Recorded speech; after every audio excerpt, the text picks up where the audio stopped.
which is the quickest way to select an object. So open your file.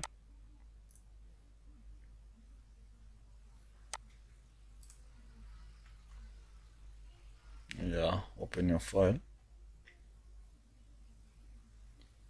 It is on Photoshop. This is our image. And on an image, just duplicate it. That is it. Then just select subject.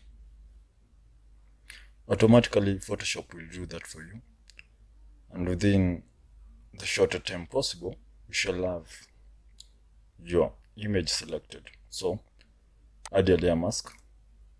That is it. Sorry about that. Undo.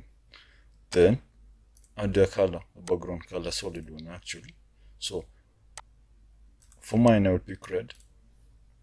That is for danger. And there it is. It is not perfect, it is not accurate, but you got it. That is it. Thanks.